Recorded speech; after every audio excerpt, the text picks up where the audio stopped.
السلام علیکم۔ عمران نے کار ہوٹل شیراز کے کمپاؤنڈ گیٹ میں موڑی اور پھر وہ اسے پارکنگ کی طرف لے گیا۔ ان دنوں سلیمان اپنے گاؤں گیا ہوا تھا، اس لیے دوپہر کا کھانا عمران ہوٹل شیراز میں ہی کھایا کرتا تھا۔ اس نے کار پارکنگ میں روکی اور پھر نیچے اتر کر وہ اطمینان سے چلتا ہوا ہوٹل کے مین گیٹ کی طرف بڑھتا چلا گیا۔ چونکہ وہ گزشتہ کئی روز سے باقاعدگی سے یہاں آ رہا تھا، اس لیے پارکنگ بوائے اسے کارڈ دینے کی بجائے کارڈ اس کی کار کے بمپر میں ہی پھنسا دیا کرتا تھا، کیونکہ اسے معلوم ہو گیا تھا کہ واپسی پر اسے نہ صرف پارکنگ کا کرایہ بلکہ بھاری ٹپ بھی مل جائے گی۔ عمران اطمینان سے چلتا ہوا ہوٹل کے مین گیٹ کی طرف بڑھتا چلا جا رہا تھا۔ عمران صاحب، اچانک اسے عقب سے ایک آواز سنائی دی، تو عمران بے اختیار مڑ گیا اور اس کے ساتھ ہی اس کے چہرے پر ہلکی سی مسکراہٹ پھیل گئی، کیونکہ اس کی طرف بڑھنے والا سینٹرل انٹیلیجنس کا انسپکٹر ریاض تھا۔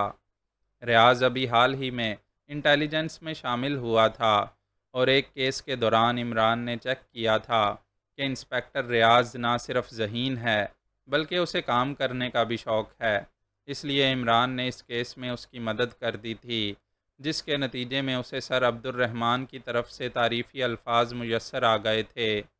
تب سے انسپکٹر ریاض عمران کا بے حد احترام کرتا تھا۔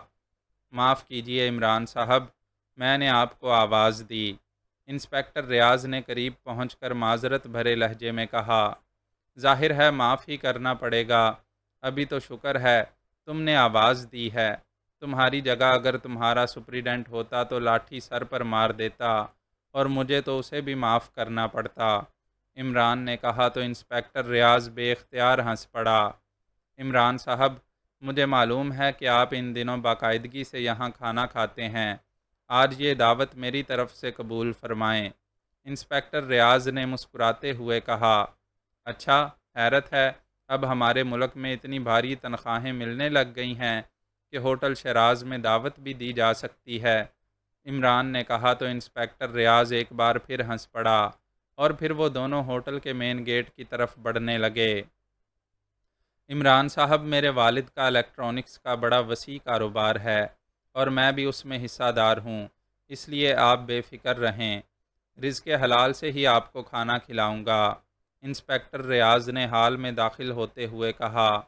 اوہ، اس کا مطلب ہے کہ آج بڑے طویل عرصے بعد پیٹ بھر کر کھانا نصیب ہو جائے گا، ورنہ مانگ تانگ کر یہاں بھلا تم بتاؤ کتنا کھایا جا سکتا ہے، عمران نے ایک خالی میز کی طرف بڑھتے ہوئے کہا تو انسپکٹر ریاض بے اختیار کھلکھلا کر ہنس پڑا۔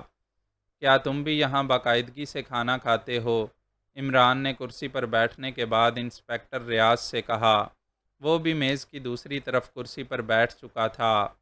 جی نہیں، میں تو سڑک پر سے گزر رہا تھا کہ میں نے آپ کی کار ہوٹل کے کمپاؤنڈ میں مڑتے دیکھی تو میں بھی پیچھے آ گیا، مجھے آپ سے ایک مشورہ کرنا تھا، انسپکٹر ریاض نے اس بار سنجیدہ لہجے میں کہا۔ مطلب ہے کہ احسان کا بدلہ فوری طور پر اترنے کی سبیل بن گئی، بہت خوب، عمران نے مسکراتے ہوئے کہا۔ احسان کا بدلہ؟ کیا مطلب؟ میں سمجھا نہیں آپ کی بات، انسپکٹر ریاض نے اس بار حیرت بھرے لہجے میں کہا۔ مطلب ہے مشورہ فیس میں کھانا کھا لیا، حساب برابر ہو گیا، عمران نے جواب دیا۔ اوہ، ایسی کوئی بات نہیں، انسپکٹر ریاض نے قدرے شرمندہ سے لہجے میں کہا۔ اسی لمحے ویٹر مینیو لے کر آ گیا تو انسپکٹر ریاض نے اسے آرڈر نوٹ کرا دیا اور ویٹر سلام کر کے واپس مڑ گیا۔ عمران صاحب، مجھے معلوم ہے کہ آپ سیکرٹ سروس کے لیے بھی کام کرتے ہیں، اس لیے میں آپ سے بات کرنا چاہتا تھا، یہ خط دیکھیں، انسپکٹر ریاض نے کہا اور اس کے ساتھ ہی اس نے جیب سے ایک سفید رنگ کا لفافہ نکال کر عمران کی طرف بڑھا دیا۔ عمران نے لفافہ لے کر اسے الٹ پلٹ کر دیکھا، پھر اسے ناک کے قریب کر کے سونگھنے لگا تو انسپکٹر ریاض کے چہرے پر انتہائی حیرت کے تاثرات ابھر آئے۔ یہ آپ اسے سونگھ کیوں رہے ہیں؟ انسپکٹر ریاض سے شاید رہا نہ گیا تو اس نے پوچھ لیا۔ تم تو جوان ہو، لیکن یہ محبت نامہ شاید کسی بوڑھی خاتون کی طرف سے لکھا گیا ہے، یہ سادہ سا سفید لفافہ ہے، اور اس پر خوشبو تک نہیں لگائی گئی۔ عمران نے کہا تو انسپکٹر ریاض بے اختیار کھلکھلا کر ہنس پڑا۔ آپ اسے پڑھ تو لیں، پھر بات ہوگی۔ انسپکٹر ریاض نے کہا، کیا کروں گا پڑھ کر؟ جس انداز کا یہ لفافہ ہے اس کی تحریر بھی اسی طرح خشک بے رنگ و بو قسم کی ہوگی۔ عمران نے منہ بناتے ہوئے کہا، یہ محبت نامہ نہیں ہے عمران صاحب۔ انسپکٹر ریاض نے مسکراتے ہوئے کہا، اچھا پھر کوئی کاروباری خط ہوگا، لیکن مجھے کار تو چلانی آتی ہے، بار چلانی نہیں آتی۔ عمران نے کہا تو انسپکٹر ریاض بے اختیار چونک پڑا۔ بار چلانی؟ کیا مطلب؟ انسپکٹر ریاض نے الجھے ہوئے لہجے میں کہا، کاروبار کا مطلب ہوا کار اور بار۔ کار کا مطلب تو تم سمجھ گئے ہو، بار میں خانے کو کہا جاتا ہے جہاں شراب فروخت کی جاتی ہے۔ عمران نے لفافے سے ایک کارڈ باہر نکالتے ہوئے کہا تو انسپکٹر ریاض ایک بار پھر ہنس پڑا۔ عمران کارڈ دیکھنے لگا۔ اس کے چہرے پر حیرت کے تاثرات ابھر آئے تھے، کیونکہ کارڈ پر بگ ماسٹرز کے الفاظ اور نیچے 10 کا ہندسہ چھپا ہوا تھا۔ یہ لفافہ تمہیں کہاں سے ملا ہے؟ عمران نے اس بار انتہائی سنجیدہ لہجے میں کہا، ایک غیر ملکی لڑکی کے بیگ سے۔ انسپکٹر ریاض نے جواب دیا۔ اسی لمحے ویٹر نے کھانا لگانا شروع کر دیا تو عمران نے کارڈ واپس لفافے میں ڈالا اور لفافہ انسپکٹر ریاض کی طرف بڑھا دیا۔ پہلے کھانا کھا لیں پھر بات ہوگی، کیونکہ بزرگوں کا قول ہے کہ اول طعام پھر کلام۔ عمران نے کہا اور انسپکٹر ریاض نے مسکراتے ہوئے سر ہلا دیا اور لفافہ واپس اپنی جیب میں ڈال لیا۔ کھانا کھانے کے بعد عمران نے اٹھ کر ہاتھ دھوئے اور پھر واپس آ کر اس نے ویٹر کو کافی لانے کا آرڈر دے دیا۔ تو تم ان دنوں غیر ملکی لڑکیوں کے بیگ کی تلاشی لینے کا کام کر رہے ہو؟ عمران نے کہا، جی نہیں، یہ لڑکی ہوٹل رینبو میں ٹھہری ہوئی ہے اور یورپی نژاد ہے۔ میں اپنے ایک دوست سے ملنے ہوٹل رینبو گیا۔ وہاں میں ہال میں بیٹھا اپنے دوست کا انتظار کر رہا تھا کہ یہ لڑکی میری میز پر آئی اور مجھ سے وہاں بیٹھنے کی اجازت مانگی۔ میں نے ازراہ اخلاق اسے بیٹھنے کا کہہ دیا اور اس کے لیے کافی منگوا لی۔ اس نے مجھے بتایا کہ اس کا نام روز میری ہے اور وہ سویڈن کی رہنے والی ہے اور یہاں سیاحت کی غرض سے آئی ہوئی ہے۔ اس کے ایک ساتھی نے بھی یہاں آ کر اس سے ملنا تھا، لیکن اس کا ساتھی نہیں آیا، اس لیے وہ اکیلی بور ہو رہی ہے اور پھر وہ میز پر سیٹ خالی دیکھ کر یہاں آ گئی۔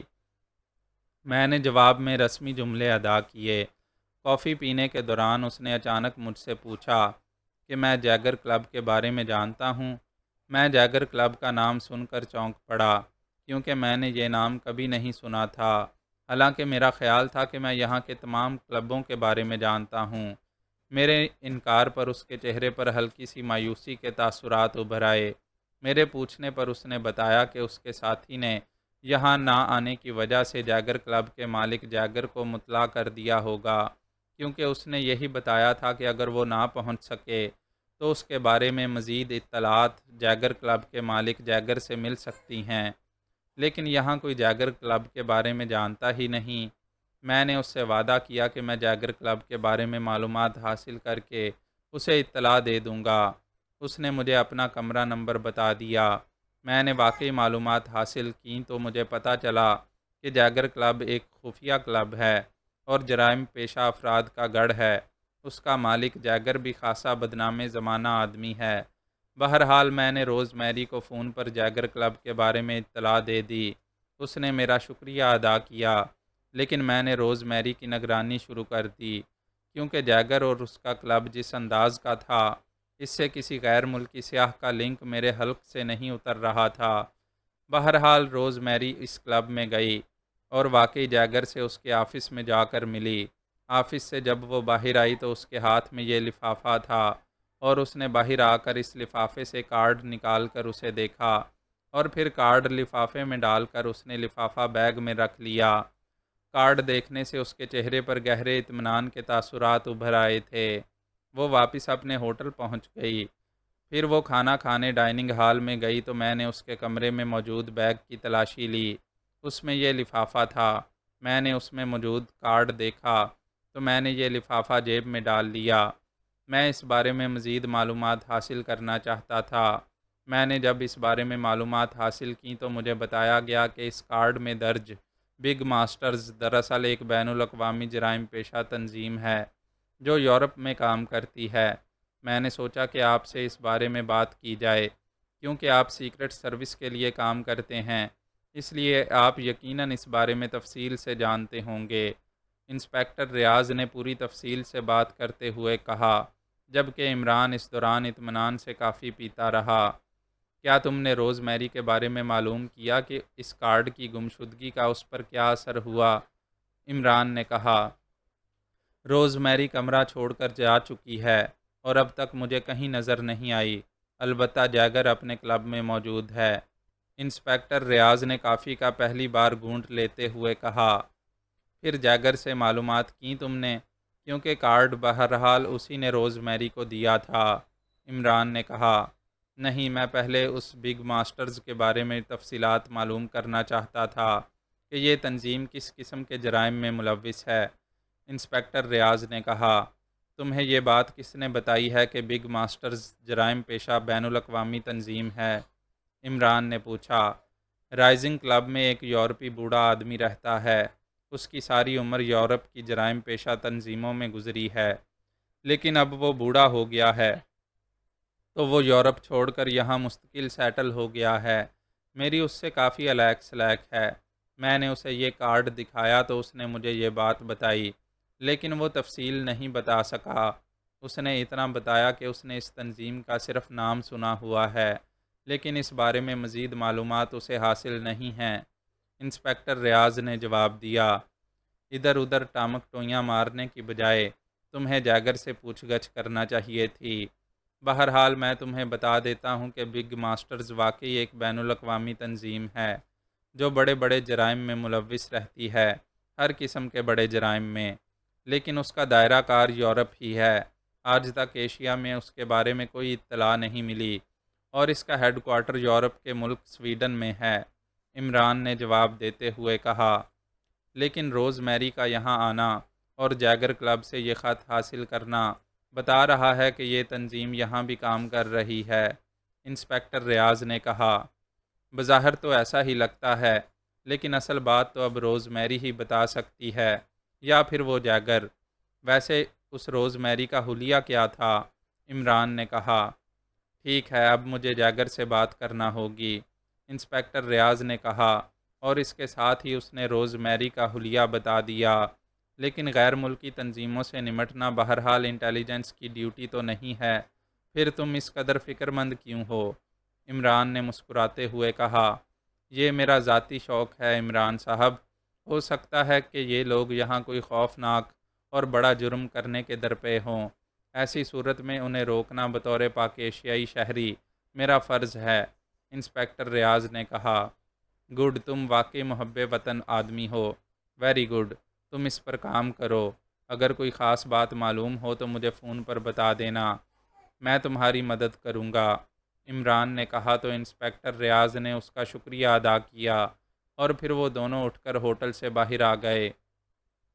عمران نے پارکنگ سے اپنی کار نکالی اور پھر ہوٹل سے نکل کر اس نے اپنی کار کا رخ دانش منزل کی طرف موڑ دیا۔ گو اس نے انسپکٹر ریاض پر یہ ظاہر نہ کیا تھا، لیکن وہ خود بھی اب اس بگ ماسٹرز کے بارے میں معلومات حاصل کرنا چاہتا تھا، کیونکہ کارڈ اس کے ذہن میں بھی کھٹک رہا تھا۔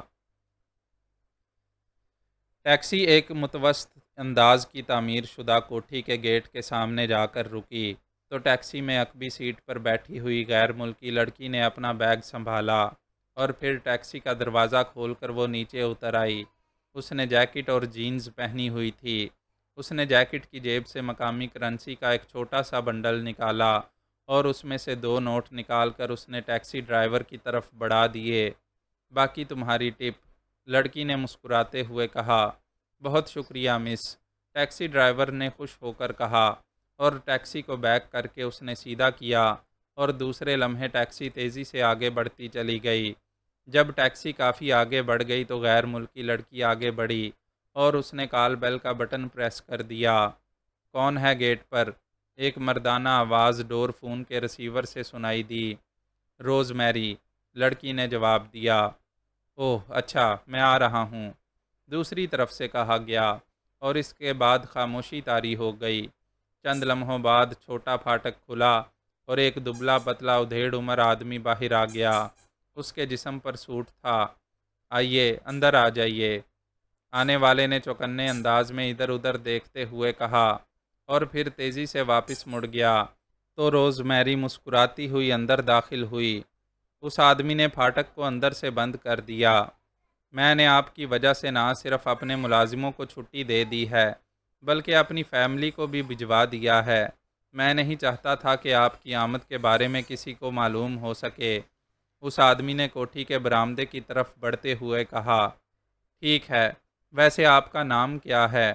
روز میری نے کہا تو وہ آدمی اس طرح چونک کر مڑا اور روز میری کی طرف دیکھنے لگا جیسے اسے اس سوال پر انتہائی حیرت ہوئی ہو۔ کیا مطلب؟ کیا آپ میرا نام بھی نہیں جانتی؟ اس آدمی نے انتہائی مشکوک لہجے میں کہا۔ پہلے آپ نام بتائیں پھر بات ہوگی، روز میری نے اسی طرح اطمینان بھرے لہجے میں کہا۔ میرا نام ڈاکٹر آفتاب ہے، اس آدمی نے جواب دیا۔ نام میں نے اس لیے پوچھا تھا کہ میں کنفرم ہو سکوں کہ میں درست آدمی ہی سے بات کر رہی ہوں۔ ہمارے پیشے میں ہر طرح سے محتاط رہنے کا سبق دیا جاتا ہے، روز میری نے مسکراتے ہوئے کہا۔ اوہ اچھا، واقعی آپ کی اور میری پہلی ملاقات ہے۔ ٹھیک ہے، ڈاکٹر آفتاب نے اس بات میں سر ہلاتے ہوئے کہا۔ تو تھوڑی دیر بعد وہ دونوں ایک بڑے سے کمرے میں جا کر بیٹھ گئے۔ میں آپ کے لیے پینے کے لیے لے آتا ہوں، ملازم تو چھٹی پر ہیں، ڈاکٹر آفتاب نے اٹھتے ہوئے کہا۔ او نہیں ڈاکٹر آفتاب صاحب، میرے پاس وقت نہیں ہے، میری فلائٹ میں صرف 1 گھنٹہ باقی رہ گیا ہے اور میں نے بہرحال ایئرپورٹ پہنچنا ہے۔ آپ وہ فائل مجھے دے دیں تاکہ میں واپس جا سکوں، روز میری نے انتہائی سنجیدہ لہجے میں کہا۔ آپ رقم کی گارنٹی لے آئی ہیں؟ ڈاکٹر آفتاب نے بھی سنجیدہ ہوتے ہوئے کہا۔ ہاں، لیکن آپ پہلے وہ فائل لے آئیں تاکہ میں اپنی پوری طرح تسلی کر لوں، روز میری نے کہا۔ اوکے، ڈاکٹر آفتاب نے کہا اور اٹھ کر کمرے سے باہر چلا گیا۔ روز میری اسی طرح اطمینان بھرے انداز میں بیٹھی رہی۔ تھوڑی دیر بعد ڈاکٹر آفتاب واپس آیا تو اس کے ہاتھ میں ایک فائل تھی۔ دکھائیں مجھے، روز میری نے انتہائی اشتیاق بھرے لہجے میں کہا۔ یہ تو کمپیوٹر کوڈ میں ہے، کیا آپ اسے پڑھ سکتی ہیں؟ ڈاکٹر آفتاب نے حیرت بھرے لہجے میں کہا۔ اسے چیک کرنے کے لیے مجھے خصوصی ٹریننگ دی گئی ہے، روز میری نے مسکراتے ہوئے کہا۔ تو ڈاکٹر آفتاب نے اس بات میں سر ہلاتے ہوئے ہاتھ میں پکڑی ہوئی فائل روز میری کی طرف بڑھا دی۔ روز میری نے فائل کھولی۔ فائل کے اندر کمپیوٹر کوڈ میں لکھے ہوئے 4 باریک سے صفحات تھے۔ روز میری انہیں ایک ایک کر کے دیکھتی رہی۔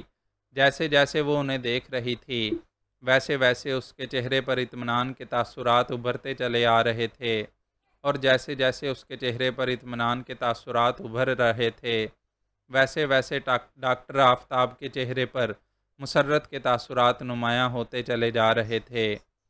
روز میری نے آخری صفحہ دیکھ کر اطمینان کا ایک طویل سانس لیا، اور پھر فائل بند کر کے اس نے سائیڈ تپائی پر رکھی اور اپنا بیگ کاندھے سے اتار کر کھولا اور اس میں جھانکنے لگی۔ لیکن چند لمحوں بعد اس کے چہرے پر پریشانی کے تاثرات ابھر آئے۔ اس نے بیگ میں سے سارا سامان نکال کر میز پر رکھنا شروع کر دیا، پھر اس نے خالی بیگ کو بھی پلٹ دیا۔ کیا ہوا؟ یہ آپ کیا کر رہی ہیں؟ ڈاکٹر آفتاب نے انتہائی حیرت بھرے لہجے میں کہا۔ وہ گارنٹی کارڈ میں نے بیگ میں رکھا تھا، وہ موجود نہیں ہے، نہ جانے کہیں گر گیا ہے۔ یہ کیا ہوا ہے؟ میں نے تو اسے بیگ میں ہی رکھا تھا، روز میری نے کہا۔ تو ڈاکٹر آفتاب نے یک لخت تیزی سے آگے بڑھ کر فائل اٹھائی اور واپس کرسی پر آ کر بیٹھ گیا۔ بغیر رقم کے میں یہ انتہائی قیمتی فائل آپ کو نہیں دے سکتا۔ آپ یہ ڈرامہ بازی بند کریں اور سیدھی طرح مجھے رقم کا کارڈ دیں، ڈاکٹر آفتاب نے انتہائی خشمگی لہجے میں کہا۔ میں دوسرے کارڈ کا کہہ دیتی ہوں، آپ جیگر سے جا کر لے سکتے ہیں، میں جیگر سے آپ کی بات کرا دیتی ہوں، روز میری نے ہونٹ چباتے ہوئے کہا۔ نہیں، میں کسی صورت بھی اب سوائے نقد رقم کے فائل نہیں دے سکتا، ڈاکٹر آفتاب نے کہا اور اٹھ کر کھڑا ہو گیا۔ ایک منٹ، میری بات سنیں، آپ کو رقم چاہیے؟ رقم مل جائے گی، آپ بات تو سنیں۔ روز میری نے بھی اٹھ کر کھڑے ہوتے ہوئے کہا، اور ڈاکٹر آفتاب رقم کی بات سن کر رک گیا۔ کہاں ہے رقم؟ تمہیں معلوم ہے کہ کتنی رقم ہے؟ ڈاکٹر آفتاب نے کہا، ہاں مجھے معلوم ہے کہ آپ کو $10 لاکھ دینے ہیں، اور وہ کارڈ اتنی ہی قیمت کا تھا۔ روز میری نے کہا، ہاں $10 لاکھ۔ پہلے تو میں نے صرف تمہارے چیف کے کہنے پر اعتبار کر لیا تھا کہ کارڈ لے کر فائل دے دوں، لیکن اب ایسا نہیں ہوگا، اب مجھے نقد رقم چاہیے۔ ڈاکٹر آفتاب نے کہا، اوکے ٹھیک ہے، روز میری نے کہا، اور اس کے ساتھ ہی اس نے جیکٹ کی اندرونی جیب میں ہاتھ ڈالا، اور دوسرے لمحے جب اس کا ہاتھ باہر آیا تو اس کے ہاتھ میں مشین پسٹل موجود تھا۔ یہ کیا مطلب؟ ڈاکٹر آفتاب نے چونک کر حیرت بھرے لہجے میں کہا، لیکن روز میری نے کوئی جواب دینے کی بجائے ٹریگر دبا دیا، اور تڑتڑاہٹ کی آواز کے ساتھ ہی ڈاکٹر آفتاب چیختا ہوا نیچے گرا۔ گولیاں اس کی ٹانگ پر لگی تھیں، اس کے ہاتھ سے فائل نکل کر ایک طرف جا گری، اور وہ فرش پر گر کر تڑپنے لگا۔ روز میری نے دوسری بار ٹریگر دبایا تو اس بار گولیاں ڈاکٹر آفتاب کے سینے میں گھستی چلی گئیں، اور چند لمحوں بعد اس کے جسم نے ایک زوردار جھٹکا کھایا، اور پھر وہ ساکت ہو گیا۔ روز میری نے ایک طویل سانس لیتے ہوئے مشین پسٹل کو واپس اپنی جیکٹ کی جیب میں ڈالا، اور آگے بڑھ کر اس نے فرش پر پڑی ہوئی فائل کو سمیٹا، اور اسے بند کر کے، اور پھر اس کو طے کر کے اپنی جیکٹ کی اندرونی جیب میں رکھا، اور پھر میز پر پڑے ہوئے اپنے سامان کو واپس بیگ میں رکھنا شروع کر دیا۔ پھر اس نے بیگ بند کیا اور تیز تیز قدم اٹھاتی وہ بیرونی دروازے کی طرف بڑھتی چلی گئی۔ کوٹھی سے باہر آ کر وہ تیز تیز قدم اٹھاتی چوک کی طرف بڑھنے لگی۔ چوک پر اسے خالی ٹیکسی مل گئی تو اس نے اسے ایئرپورٹ چلنے کے لیے کہا، کیونکہ واقعی اس کی سیٹ بک تھی اور اس نے واپس جانا تھا۔ کارڈ کی گمشدگی پر اسے واقعی بے حد حیرت تھی۔ یہ کارڈ چیف کی طرف سے جیگر کو بھجوایا گیا تھا تاکہ جیگر یہ کارڈ روز میری کو دے دے، اور روز میری یہ کارڈ ڈاکٹر آفتاب کے حوالے کر دے۔ پھر ڈاکٹر آفتاب یہ کارڈ لے کر یورپ پہنچے گا تو اسے اس کارڈ کے بدلے میں مطلوبہ رقم ادا کر دی جائے گی۔ لیکن اب یہ کارڈ گم ہو چکا تھا، مگر اسے اطمینان تھا کہ وہ اپنا کام مکمل کر کے واپس جا رہی ہے۔ کارڈ اگر کسی کو مل بھی گیا تو ظاہر ہے وہ اس کے کسی کام نہ آئے گا، اس لیے اسے اطمینان تھا کہ کارڈ کی گمشدگی اس کے خلاف نہ جائے گی۔ عمران دانش منزل کے آپریشن روم میں داخل ہوا تو حسب روایت بلیک زیرو احتراماً اٹھ کھڑا ہوا۔ بیٹھو۔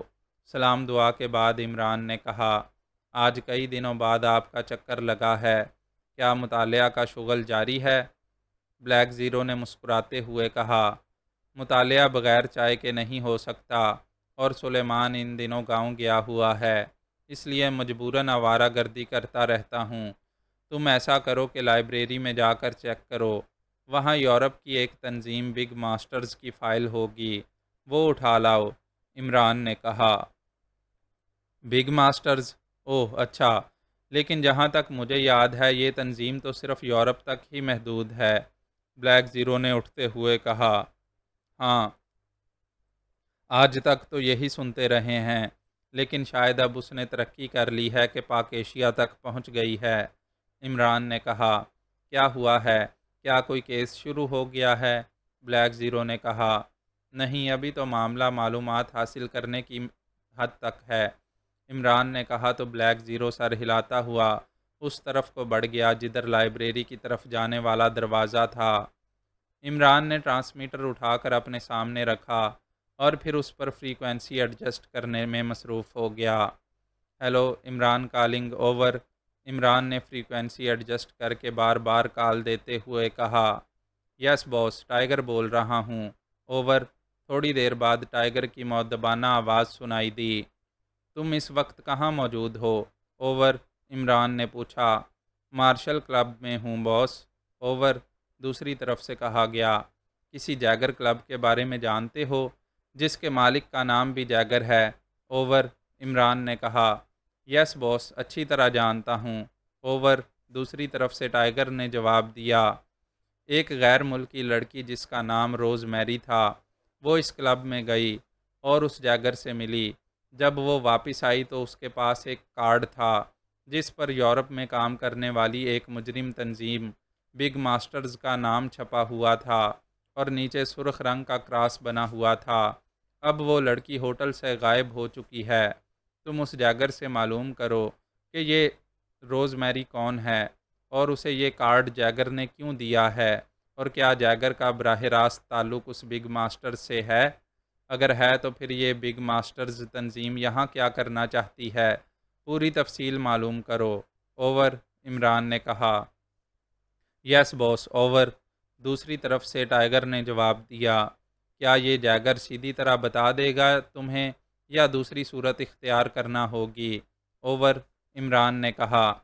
وہ غیر ملکیوں کے لیے کام کرتا رہتا ہے، اس لیے میں نے اس سے خاصے گہرے تعلقات بنا رکھے ہیں، اس لیے مجھے یقین ہے کہ وہ مجھے سب کچھ بتا دے گا، اور اگر نہیں بتائے گا تو پھر میں اس کے حلق میں انگلی ڈال کر بھی اس سے اگلوا لوں گا۔ اوور، ٹائیگر نے کہا۔ انگلی دھو لینا، بہرحال جیسے ہی یہ معلومات ملیں مجھے ٹرانسمیٹر پر فوری رپورٹ دینا۔ اوور اینڈ آل، عمران نے کہا اور ٹرانسمیٹر آف کر دیا اور پھر اس پر اپنی فریکوینسی ایڈجسٹ کر دی۔ اس دوران بلیک زیرو اس کے سامنے فائل رکھ کر واپس اپنی کرسی پر بیٹھ چکا تھا۔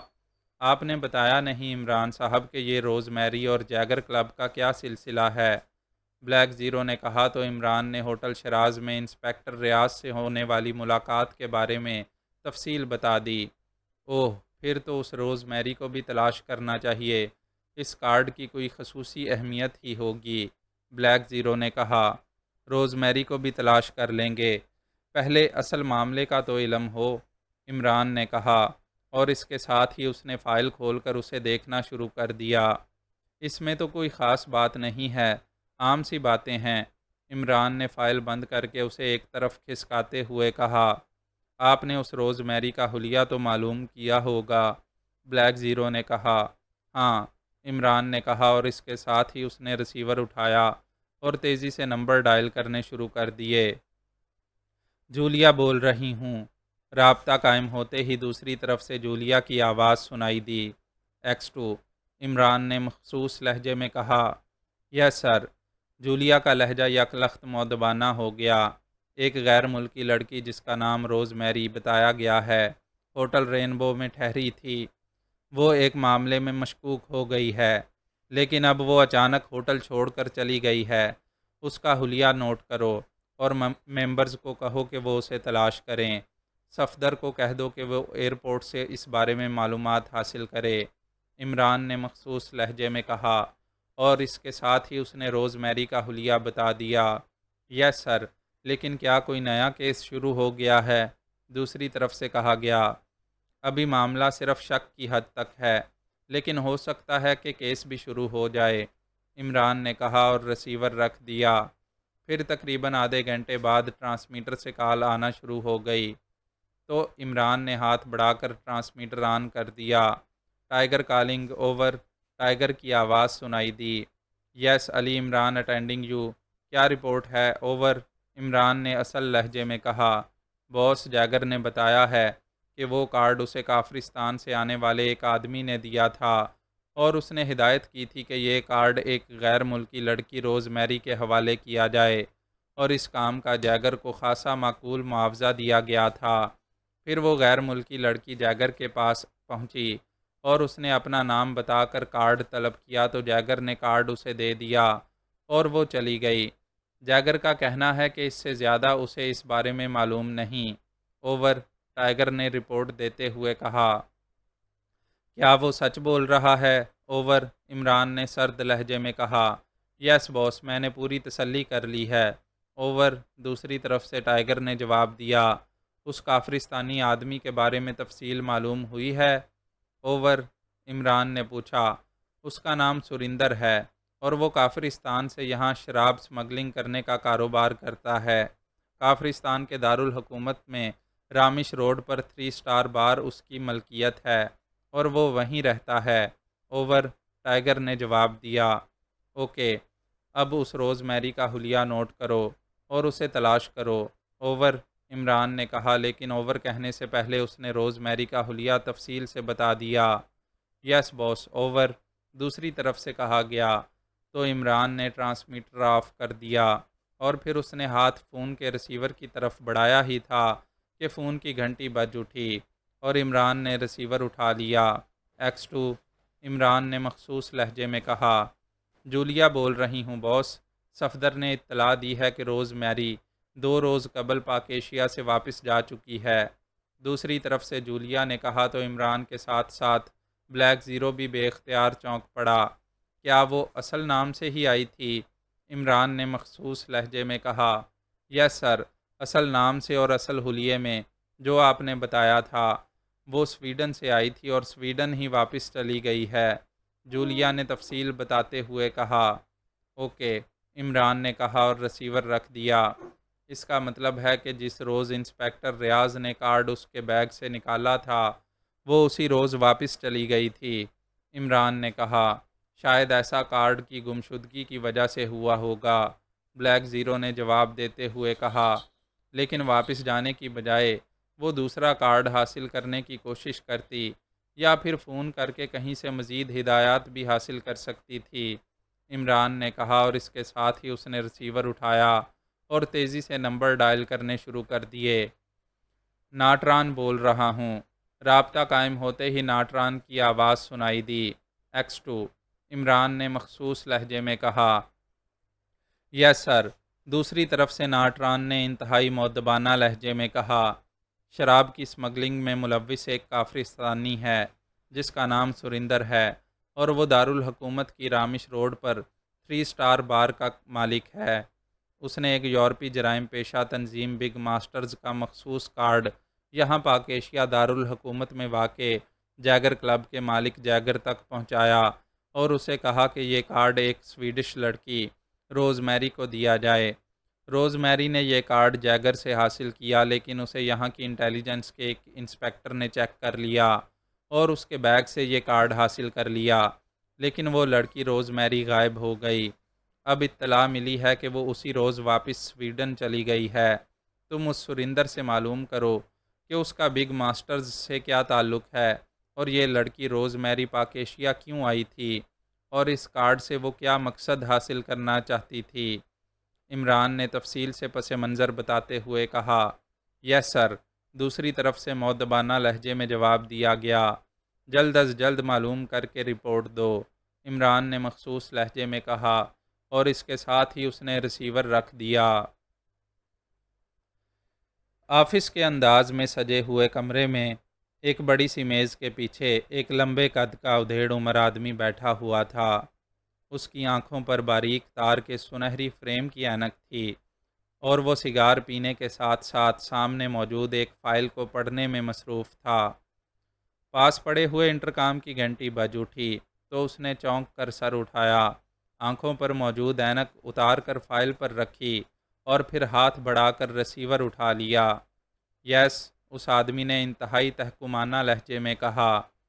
سر، اسرائیلی ایجنٹ جیمز روبن صاحب کی کال ہے، دوسری طرف سے انتہائی مؤدبانہ لہجے میں کہا گیا۔ اوہ اچھا، کراؤ بات، اس ادھیڑ عمر آدمی نے کہا اور انٹرکام کا ریسیور رکھ دیا۔ چند لمحوں بعد پاس پڑے ہوئے فون کی مترنم سی گھنٹی بج اٹھی تو اس نے ہاتھ بڑھا کر ریسیور اٹھا لیا۔ یس، گلومر بول رہا ہوں، اس آدمی نے ریسیور اٹھاتے ہوئے اسپاٹ لہجے میں کہا۔ جیمز روبن بول رہا ہوں، دوسری طرف سے ایک سرد اور بھاری سی آواز سنائی دی۔ یس مسٹر روبن، فرمائیے، گلومر نے اسی طرح اسپاٹ لہجے میں کہا۔ آپ نے جو فائل بھجوائی ہے وہ پارٹ 1 ہے، اب پارٹ 2 چاہیے، دوسری طرف سے کہا گیا تو گلومر بے اختیار چونک پڑا۔ اس کے لیے آپ کو دوبارہ معاوضہ دینا ہوگا مسٹر روبن، گلومر نے کہا۔ معاوضے کی فکر مت کریں، حکومت اسرائیل کے لیے معاوضہ کوئی اہمیت نہیں رکھتا، دوسری طرف سے کہا گیا۔ اوکے، پھر اس پارٹ 2 کی تفصیل کون بتائے گا؟ گلومر نے اطمینان بھرے انداز میں کہا۔ وہی ماہر ایلبرٹ، آپ جب کہیں اور جہاں کہیں وہ پہنچ جائے گا، دوسری طرف سے کہا گیا۔ اس کا فون نمبر بتا دیں، میں اس سے براہ راست رابطہ کر لوں گا۔ گلومر نے کہا تو دوسری طرف سے فون نمبر بتا دیا گیا۔ اوکے، کام ہو جائے گا، گلومر نے کہا، اور ریسیور رکھ کر اس نے انٹرکام کا ریسیور اٹھایا اور 2 نمبر پریس کر دیے۔ یس سر، دوسری طرف سے مؤدبانہ آواز سنائی دی۔ 0 سیکشن کے راجر سے بات کراؤ، گلومر نے کہا اور ریسیور رکھ دیا۔ چند لمحوں بعد فون کی مترنم گھنٹی بج اٹھی تو اس نے ہاتھ بڑھا کر ریسیور اٹھا لیا۔ یس، اس بار گلومر نے اپنا نام بتانے کی بجائے صرف یس پر ہی اکتفا کیا تھا۔ 0 سیکشن سے راجر بول رہا ہوں باس، دوسری طرف سے ایک مؤدبانہ آواز سنائی دی۔ پاک ایشیائی مشن تمہارے سیکشن نے مکمل کرایا تھا، اب اس سلسلے میں دوسرا مشن ملا ہے، اسے مکمل کرنا ہے۔ جو فائل وہاں سے حاصل کی گئی تھی وہ پارٹ 1 ہے، اب اس کا دوسرا پارٹ حاصل کرنا ہے۔ وہ ماہر جو پہلے تمہارے ایجنٹ سے ملا تھا، اس کا فون نمبر نوٹ کرو، گلومر نے تیز لہجے میں کہا۔ لیکن سر، اب وہ پہلے والا سیٹ اپ تو وہاں موجود نہیں ہے، اس کے لیے نئے سرے سے کام کرنا ہوگا، دوسری طرف سے کہا گیا تو باس چونک پڑا۔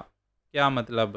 میں سمجھا نہیں تمہاری بات، گلومر نے حیرت بھرے لہجے میں کہا۔ باس، وہاں ایک آدمی ڈاکٹر آفتاب سے رابطہ کیا گیا تھا، اس کے بارے میں اطلاع ملی تھی کہ وہ جوا کھیلنے کا شوقین ہے اور اس نے جوئے میں ایکریمیا کے ایک سینڈیکیٹ کی بھاری رقم دینی ہے، اس لیے وہ مجبور تھا۔ اس سے بات چیت ہوئی تو وہ اس فارمولے کی کاپی فروخت کرنے پر آمادہ ہو گیا، لیکن اس کی شرط تھی کہ رقم اسے ایکریمیا میں دی جائے، وہاں پاک ایشیا میں نہیں، کیونکہ وہاں اچانک بھاری رقم کی وجہ سے اس پر شک پڑ سکتا ہے۔ اس نے ایک سائنسی کانفرنس میں ایکریمیا جانا تھا، وہ رقم وہاں وصول کرنا چاہتا تھا، چنانچہ میں نے $10 لاکھ کا مخصوص کارڈ پہنچانے کا وعدہ کیا۔ وہ ایکریمیا پہنچ کر اس کارڈ سے $10 لاکھ حاصل کر سکتا تھا۔ پھر میرے سیکشن کی ایجنٹ روز میری پاک ایشیا پہنچ گئی، اس نے وہ کارڈ حاصل کیا اور اس سائنسدان سے ملی، لیکن کارڈ اس سے گم ہو گیا، جس پر اس سائنسدان نے فارمولہ دینے سے انکار کر دیا۔ نتیجے میں روز میری نے اسے گولی مار دی اور فارمولہ لے آئی، اس طرح فارمولہ بھی ہمارے پاس پہنچ گیا اور رقم بھی خرچ نہ ہوئی۔ اس لیے باس، اب جب کہ وہ سائنسدان ہلاک ہو چکا ہے تو اب ہمیں وہاں نئے سرے سے کام کرنا ہوگا، پھر پارٹ 2 مل سکتا ہے، دوسری طرف سے راجر نے تفصیل بتاتے ہوئے کہا۔ لیکن اس کارڈ کا کیا ہوا؟ گلومر نے ہونٹ چباتے ہوئے کہا۔ وہ ظاہر ہے عام سا کارڈ تھا، اس کا کیا ہو سکتا تھا؟ ویسے بھی اسے اب تک کیش نہیں کرایا گیا، راجر نے کہا۔ لیکن اب میں یہ کام لے چکا ہوں، اس لیے کام تو کرنا ہی ہوگا، گلومر نے کہا۔ ٹھیک ہے باس، کام تو بہرحال ہو جائے گا، میرا مطلب تھا کہ اس میں اب کافی وقت لگے گا، راجر نے کہا۔ کوئی بات نہیں، کام ہونا چاہیے، میں پارٹی سے کہہ دوں گا، گلومر نے کہا۔ اوکے باس، دوسری طرف سے کہا گیا، اور گلومر نے ریسیور رکھ دیا۔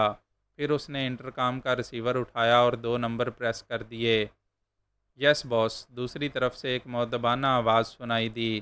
اسرائیلی ایجنٹ جیمز روبن سے میری بات کرواؤ، گلومر نے کہا اور ریسیور رکھ دیا۔ چند لمحوں بعد فون کی گھنٹی ایک بار پھر بج اٹھی تو گلومر نے ہاتھ بڑھا کر ریسیور اٹھا لیا۔ یس، گلومر نے تیز لہجے میں کہا۔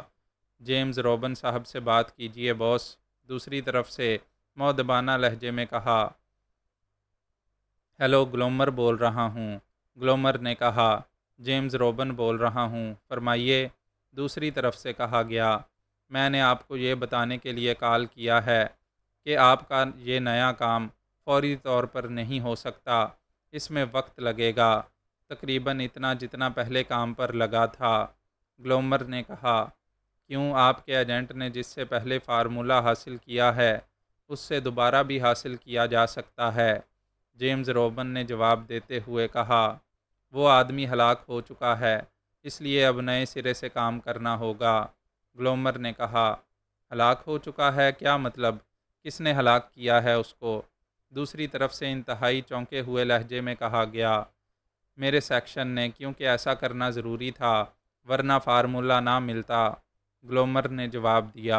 او اچھا، میں سمجھا کہ کہیں بعد میں وہ پکڑا گیا اور ہلاک کر دیا گیا۔ اس بار دوسری طرف سے مطمئن لہجے میں کہا گیا، نہیں، ہم انتہائی بے داغ انداز میں کام کرتے ہیں، لیکن آپ کا لہجہ بتا رہا ہے کہ آپ اس سائنسدان کے ہلاک ہونے پر انتہائی تشویش کا شکار ہو گئے تھے۔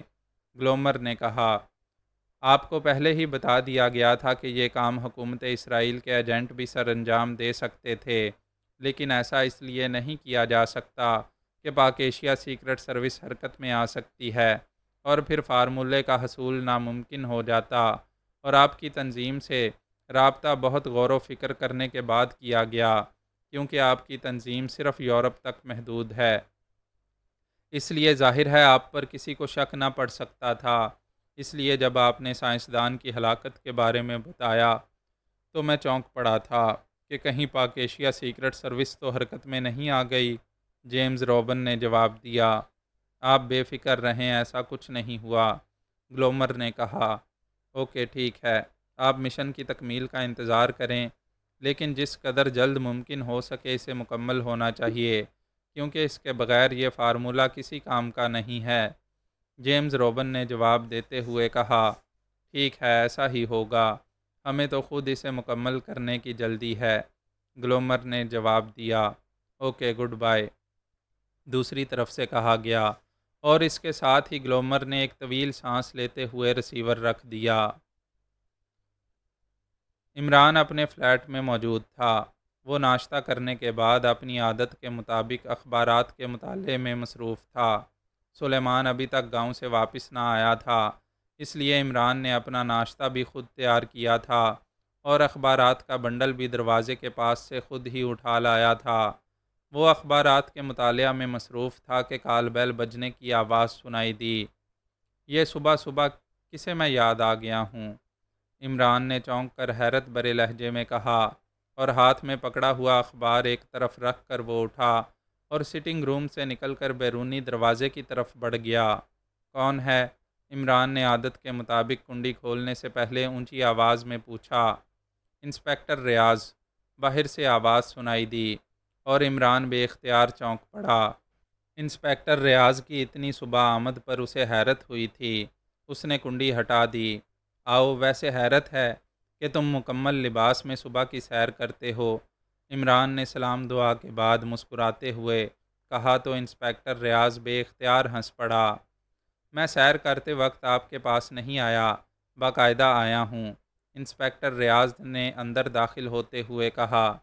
اچھا، یعنی قواعد و ضوابط کے مطابق، پھر تو ہتھ کڑیاں بھی ساتھ لائے ہوگے، عمران نے دروازہ بند کرتے ہوئے کہا تو انسپکٹر ریاض ایک بار پھر ہنس پڑا۔ یہ کام سپرنٹنڈنٹ فیاض آج تک نہیں کر سکے، میری کیا مجال، انسپکٹر ریاض نے مسکراتے ہوئے کہا۔ عمران اسے سٹنگ روم میں لے آیا۔ میرا باورچی گاؤں گیا ہوا ہے، اس لیے تمہیں نہ چائے مل سکتی ہے اور نہ ہی ناشتہ، کیونکہ سلیمان کی عدم موجودگی میں جب میں نے باورچی خانے کی تلاشی لی تو پتہ چلا کہ اس میں سوائے خالی جاروں اور کاٹھ کباڑ کے اور کچھ بھی نہیں ہے۔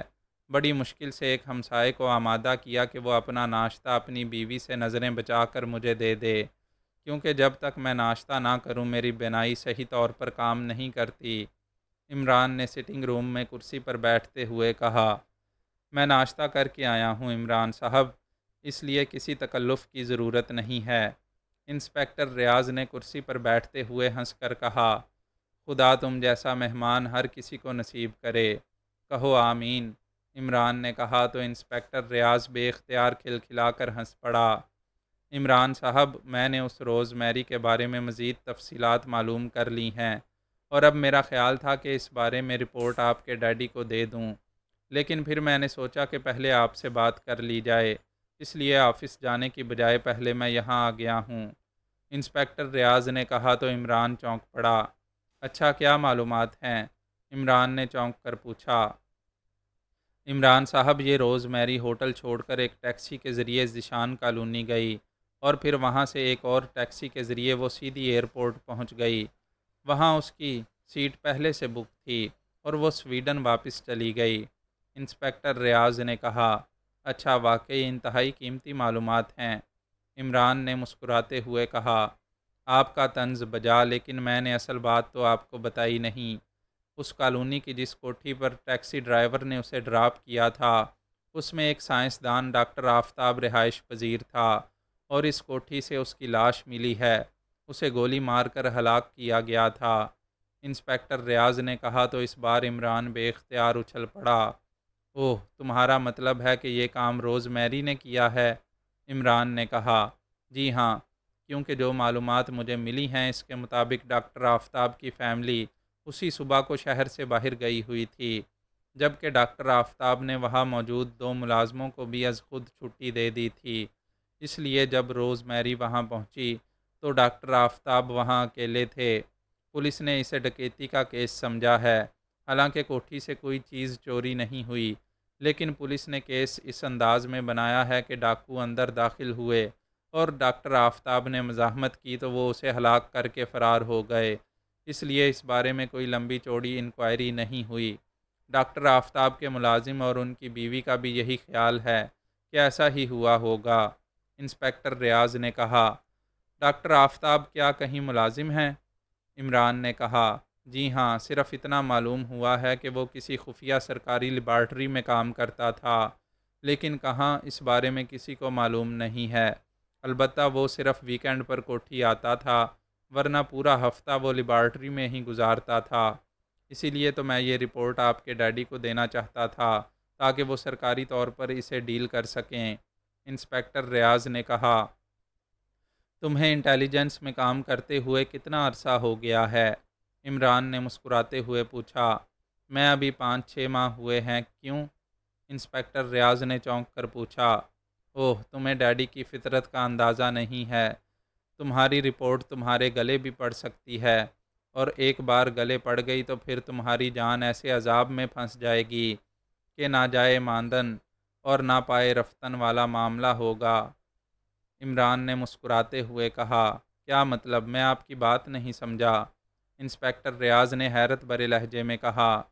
بھلے آدمی، تم یہی رپورٹ کرو گے نا کہ تم نے ایک غیر ملکی سیاہ لڑکی کے بیگ سے ایک کارڈ چرایا، اس کے بعد یہ غیر ملکی لڑکی غائب ہو گئی، اور پھر تم نے ٹیکسی ڈرائیور سے معلومات حاصل کیں۔ ان معلومات سے تمہیں یہ معلوم ہو گیا کہ ڈاکٹر آفتاب کی کوٹھی پر بھی لڑکی گئی اور پھر ایئرپورٹ چلی گئی، پھر ڈاکٹر آفتاب کی موت سامنے آئی۔ بس، یا اس کے علاوہ بھی تمہارے پاس کوئی اور بات ہے؟ عمران نے کہا۔ یہی معلومات ہیں، لیکن یہ تو ظاہر ہے ابتدائی رپورٹ ہوگی، کام تو اس پر سرکاری طور پر ہوگا۔ انسپکٹر ریاض نے کہا۔ یہی تو بات ہے کہ ڈیڈی کو جب معلوم ہوگا کہ تم نے غیر ملکی لڑکی کے بیگ سے کارڈ چرایا ہے تو سمجھو کہ تم نوکری سے فارغ، کیونکہ ڈیڈی یہ برداشت ہی نہیں کر سکتے کہ کوئی چور، چاہے یہ کارڈ چور ہی کیوں نہ ہو، ان کے محکمے میں رہ سکے۔ دوسری بات یہ کہ تمہارے پاس صرف اس لڑکی کے کوٹھی تک پہنچنے اور پھر کوٹھی سے ایئرپورٹ پہنچ جانے تک کی معلومات ہیں۔ تمہاری اس بات کا کوئی ثبوت نہیں ہے کہ وہ لڑکی اندر گئی اور اس نے ڈاکٹر آفتاب کو ہلاک کیا، اور پھر اس کارڈ کے مطابق یہ غیر ملکی تنظیم کا کارڈ ہے، اور وہ لڑکی بھی غیر ملکی تھی، اس لیے یہ انٹیلیجنس کا کیس ہی نہیں ہے۔ پھر وہ ڈاکٹر آفتاب بقول تمہارے کسی خفیہ لیبارٹری میں کام کرتا تھا، اور خفیہ لیبارٹریوں اور ان میں کام کرنے والے سائنسدانوں کی سیکیورٹی اور معاملات ملٹری انٹیلیجنس کے ذمے ہیں، اس لیے یہ سب کچھ ملٹری انٹیلیجنس کو ریفر ہو جائے گا، اور تم کارڈ چور ہونے کے باعث محکمے سے باہر۔ عمران نے کہا، اور انسپکٹر ریاض کے چہرے کا رنگ بدل سا گیا۔ اوہ، واقعی مجھے تو ان باتوں کا خیال ہی نہ آیا تھا، لیکن پھر اس بارے میں مزید معلومات کیسے ہوں گی؟ یہ بہرحال اہم مسئلہ ہے، انسپکٹر ریاض نے کہا۔ تم فکر نہ کرو، میں نے پہلے ہی سیکرٹ سروس کے چیف کو رپورٹ دے دی ہے، اور انہوں نے اس پر کام بھی شروع کرا دیا ہے۔ البتہ انہوں نے مجھ سے وہ کارڈ طلب کیا تھا۔ میں سوچ رہا تھا کہ آج تم سے مل کر وہ کارڈ حاصل کر کے انہیں پہنچا دوں گا کہ تم خود ہی آ گئے، اور یہ بھی سن لو کہ میں نے چیف صاحب کو بتا دیا ہے کہ اس پر تم نے کام کیا ہے، اور مجھے یقین ہے کہ اگر کوئی کیس بنا تو اس کے مکمل ہونے کے بعد سیکرٹ سروس کے چیف کی طرف سے ڈیڈی کو تمہارے بارے میں باقاعدہ اچھی رپورٹ بھیجی جائے گی، اور تم خود سمجھ سکتے ہو کہ جب پاک ایشیا سیکرٹ سروس کا چیف تمہارے بارے میں رپورٹ دے گا تو تمہیں ترقی بہرحال ضرور مل جائے گی۔ عمران نے کہا، اوہ یہ تو واقعی میرے لیے انعام ہے، لیکن عمران صاحب، اس رپورٹ کے بعد اگر آپ کے ڈیڈی نے مجھ سے پوچھا کہ میں نے اس بارے میں انہیں رپورٹ کیوں نہیں دی تو پھر کیا ہوگا؟ انسپکٹر ریاض نے کہا تو عمران اس کی ذہانت پر بے اختیار مسکرا دیا۔ گڈ، تمہاری یہ بات بتا رہی ہے کہ تم ذہین آدمی ہو۔ بے فکر رہو، اس رپورٹ میں یہ واضح کر دیا جائے گا کہ میری تم سے ملاقات ہوئی، اور اس طرح یہ کیس میری وجہ سے سیکرٹ سروس کے پاس پہنچ گیا، اور ڈیڈی کو معلوم ہے کہ میں سیکرٹ سروس کے لیے کام کرتا رہتا ہوں۔ عمران نے کہا تو انسپکٹر ریاض کے چہرے پر گہرے اطمینان کے تاثرات ابھر آئے۔ پلیز عمران صاحب، یہ رپورٹ ضرور بھجوا دیجیے گا، مجھے واقعی ترقی مل جائے گی۔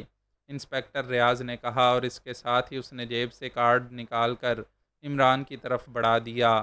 عمران نے ایک نظر کارڈ کو دیکھا اور پھر اسے سامنے میز پر رکھ دیا۔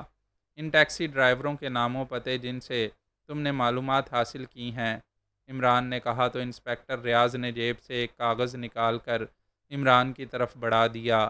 عمران نے ایک نظر کاغذ کو دیکھا اور پھر اسے بھی کارڈ کے ساتھ ہی میز پر رکھ دیا۔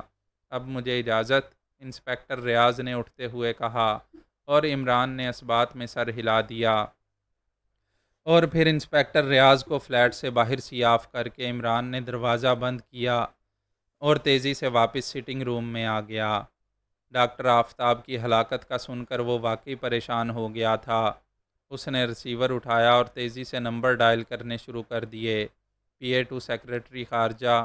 رابطہ قائم ہوتے ہی پی اے کی مخصوص آواز سنائی دی، علی عمران بول رہا ہوں، کیا سر سلطان آفس آ چکے ہیں؟ عمران نے کہا، اوہ عمران صاحب آپ؟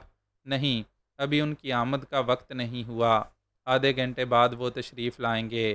دوسری طرف سے کہا گیا، اچھا وہ آئیں تو انہیں میرا پیغام دے دینا کہ وہ مجھ سے فلیٹ پر فون کر کے بات کر لیں۔ عمران نے کہا اور کریڈل دبا کر اس نے ٹون آنے پر ایک بار پھر نمبر ڈائل کرنے شروع کر دیے۔ داور بول رہا ہوں۔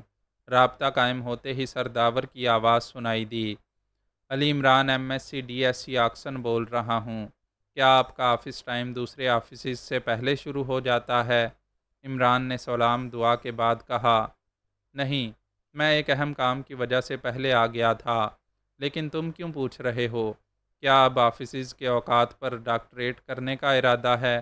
دوسری طرف سے کہا گیا، اس پر ڈاکٹریٹ کی ڈگری مجھے کس نے دینی ہے، کیونکہ ڈگری دینے والے خود آفس ٹائم پر کبھی آفس نہیں آتے ہوں گے۔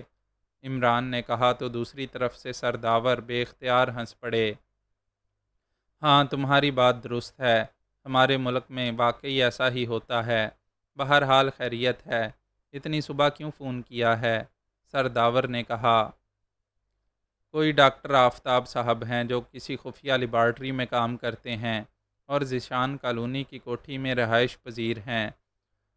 انہیں ان کی کوٹھی میں ہلاک کر دیا گیا ہے، اور پولیس کے نزدیک یہ کام ڈاکوؤں کا ہے، جبکہ مجھے جو معلومات ملی ہیں ان کے مطابق یہ کسی غیر ملکی لڑکی کا کام ہے۔ اس لیے میں معلوم کرنا چاہتا ہوں کہ یہ صاحب کس لیبارٹری میں کام کرتے تھے۔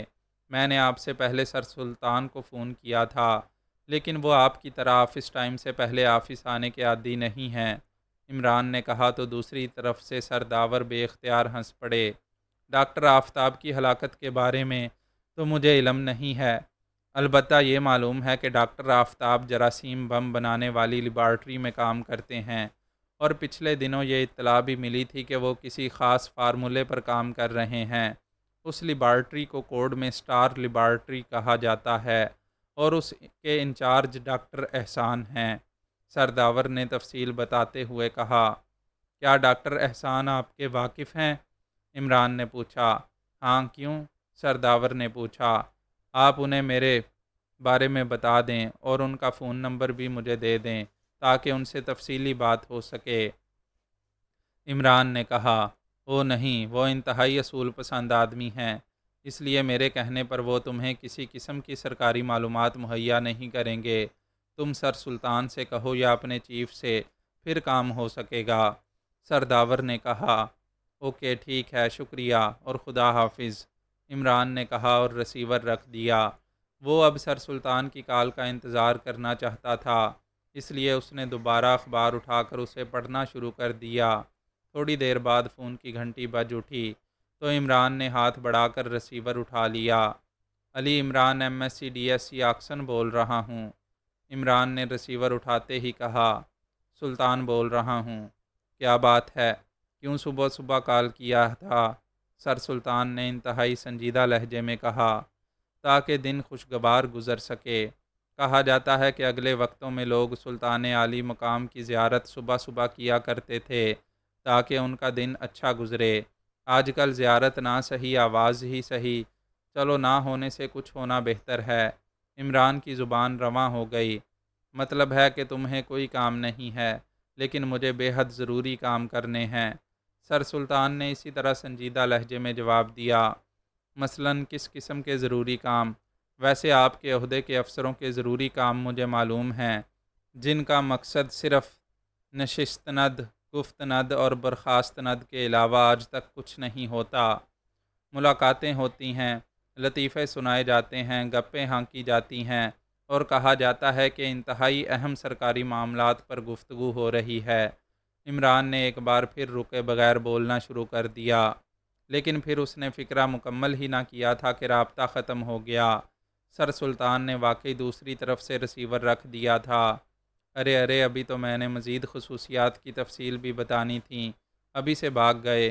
عمران نے کریڈل دبا کر منہ بناتے ہوئے کہا اور پھر ٹون آنے پر اس نے ایک بار پھر نمبر ڈائل کرنے شروع کر دیے۔ PA ٹو سیکرٹری خارجہ۔ رابطہ قائم ہوتے ہی دوسری طرف سے سر سلطان کے PA کی مخصوص آواز سنائی دی۔ سر سلطان کے پرسنل سیکرٹری سے بات کراؤ۔ علی عمران بول رہا ہوں۔ عمران نے کہا۔ اوہ عمران صاحب آپ، لیکن آپ تو براہ راست صاحب سے بات کرتے ہیں، یہ آج پرسنل سیکرٹری سے رابطے کی ہدایت کیوں کی ہے آپ نے؟ دوسری طرف سے PA نے حیرت بھرے لہجے میں کہا۔